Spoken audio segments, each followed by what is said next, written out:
Shalom. Parashat Béchalar.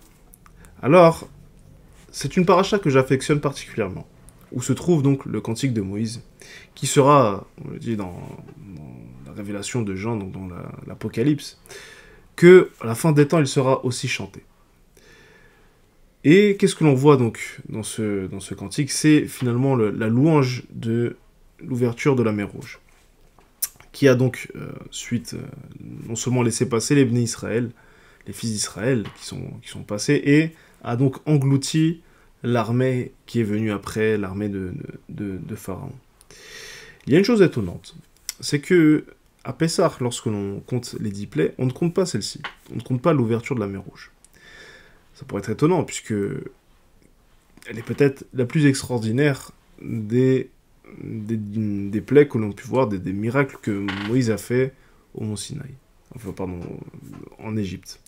Nous voyons donc dans la paracha d'avant, donc dans la paracha Bo, au chapitre 12, au verset donc 12. « Je parcourrai le pays d'Égypte, cette même nuit.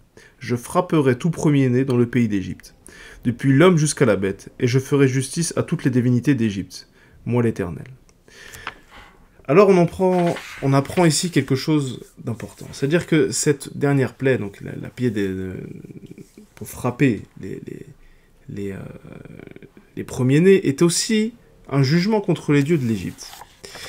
Et c'est là où il y a quelque chose d'intéressant.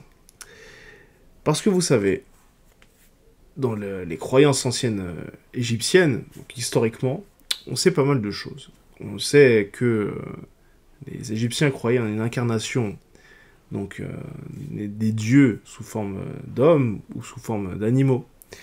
Et en ce sens-là, celui qui était premier-né avait un dieu particulier derrière. Et qu'en ce sens-là, Hachem, lorsqu'il a dit qu'il va juger les premiers-nés d'Égypte, qu'il va punir donc ces dieux-là, il va juger les croyances de ceux-là. Mais alors, on peut comprendre aisément alors ce jugement auprès de ces dieux-là. Mais qu'en est-il de Pharaon? Puisque Pharaon lui-même était premier-né. Plus que cela, lui-même s'appelait le dieu des dieux. En tout cas, historiquement, c'était celui qui était représentant des dieux sur terre. Alors le prophète Ézéchiel va parler un petit peu de Pharaon et de finalement cet orgueil, cette croyance orgueilleuse de ce qu'il en est. Alors il dit, prophète Ézéchiel, au chapitre 29 à partir du verset 1. Dans la 10e année, le 10e mois, le 12 du mois, la parole de l'Éternel me fut adressée en ces termes. Fils de l'homme, dirige ta face contre Pharaon, roi d'Égypte, et prophétise sur lui et sur l'Égypte entière. Prononce ces paroles, ainsi parle le Seigneur Dieu. Voici je m'en prends à toi, Pharaon, roi d'Égypte, grand crocodile, couché au milieu de tes fleuves. Toi qui dis, mon fleuve est à moi, c'est moi qui me le suis fait. Je passerai des crochets à tes mâchoires, et je collerai à tes écailles les poissons de tes fleuves.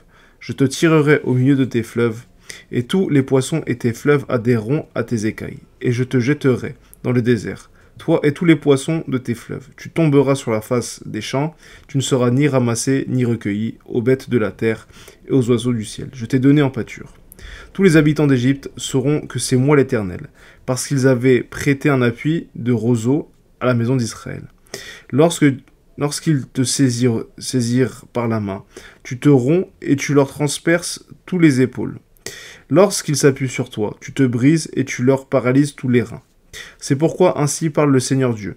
Voici, je vais susciter contre toi l'épée et retrancher de toi hommes et bêtes. Le pays d'Égypte deviendra une solitude et une ruine.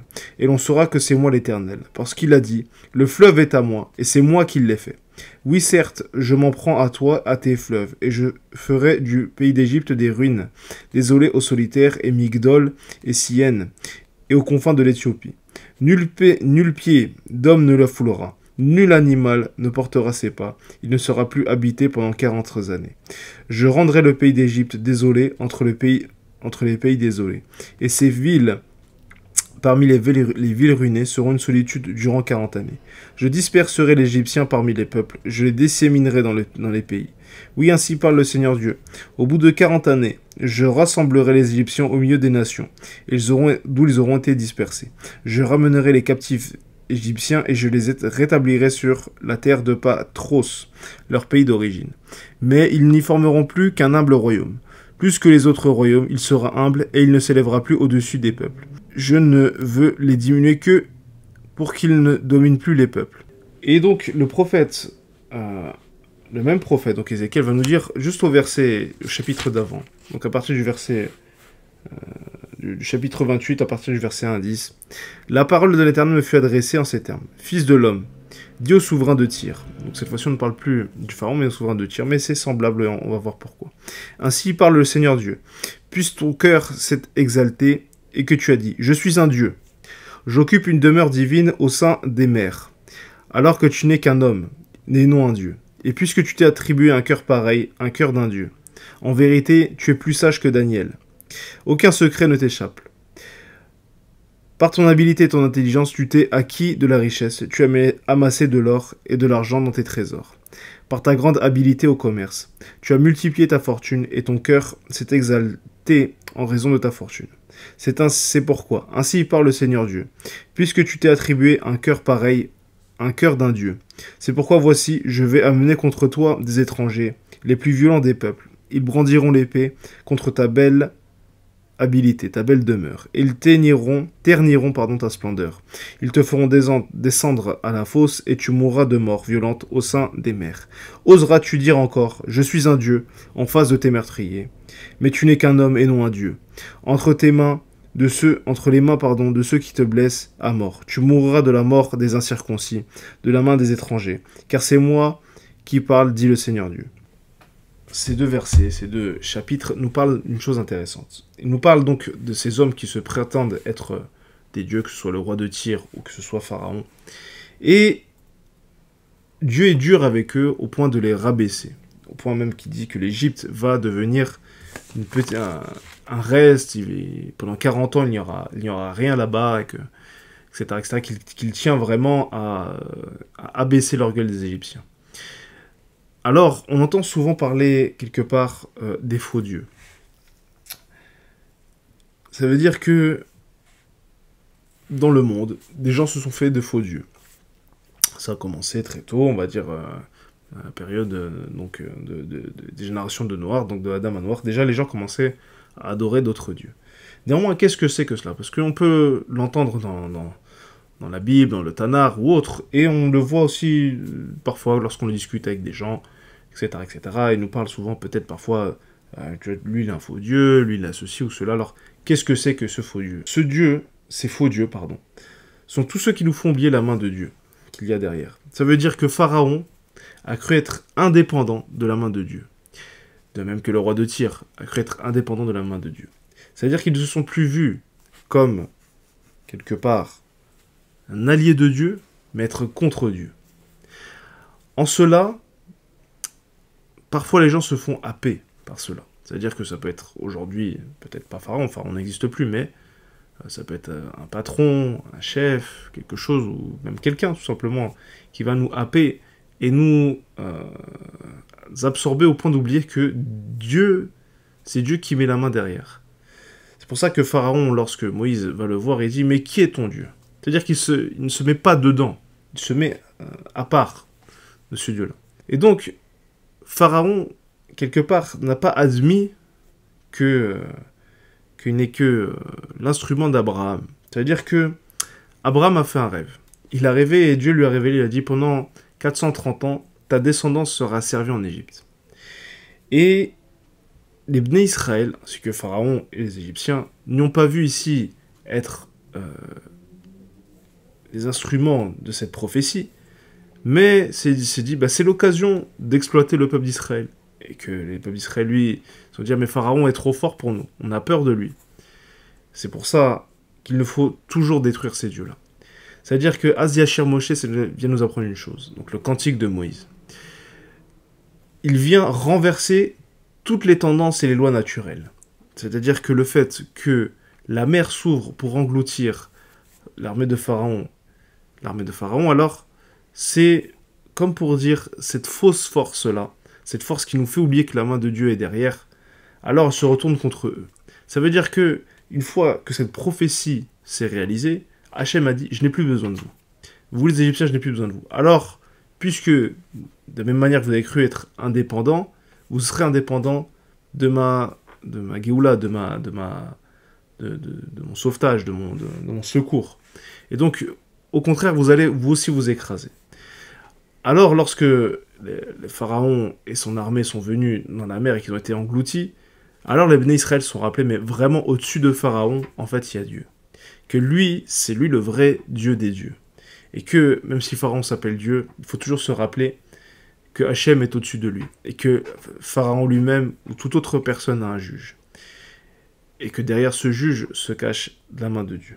Je prie pour que tout le monde se rappelle, que peu importe de quelles obédiences ou de quelle se revendique de quelle école ou je sais pas de quelle religion, mais je prie pour que vraiment que les gens se rappellent toute leur vie que derrière cette façade qu'on peut avoir parfois, cette matérialité, donc tel chef, telle chose ou tel événement historique ou peu importe, on se rappelle qu'il y a la main de Dieu.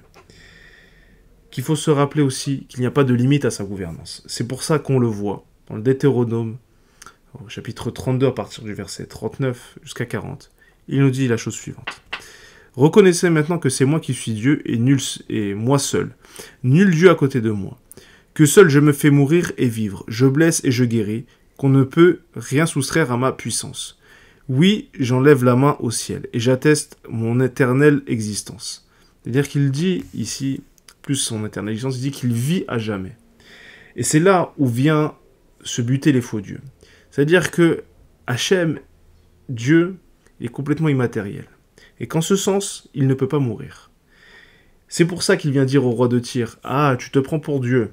Alors moi, je vais te détruire, je vais amener une armée contre toi. Est-ce que tu oseras dire devant cette personne-là, je suis Dieu, toi qui es mortel ?» Et de la même manière pour Pharaon et toute son armée. On dit au point que Pharaon faisait peur, était un tyran, était quelqu'un qui faisait... qu'on craignait vraiment d'offenser. Et que dans ce monde naturel où on pourrait se dire, effectivement, mais il est très cruel, j'ai peur de lui, il faut se rappeler que Dieu, derrière, il peut tout détruire, il peut tout renverser. Et que, en ce sens-là, si lui, il te fait peur parce qu'il a une grande armée, parce qu'il est influent, parce que ceci ou cela, rappelle-toi qu'il meurt lui aussi. Matthieu nous dit donc, pour nous rappeler l'importance de ce Dieu qui ne meurt pas. Donc en Matthieu 10, au verset 28, « Ne craignez pas ceux qui tuent le corps, mais ne peuvent tuer l'âme. Craignez plutôt celui qui peut perdre l'âme et le corps dans le Gehinam, donc dans la géhenne, dans l'enfer. » Et donc, c'est pour ça que le cantique Asi Asher Moshe finit par une phrase étonnante. Une phrase peut-être pas étonnante, mais plutôt une bonne phrase qu'on doit se rappeler tous les jours de notre vie. Hachem Imlor Leolam Vaed. Hachem règne à jamais. Shalom, Kol Tov.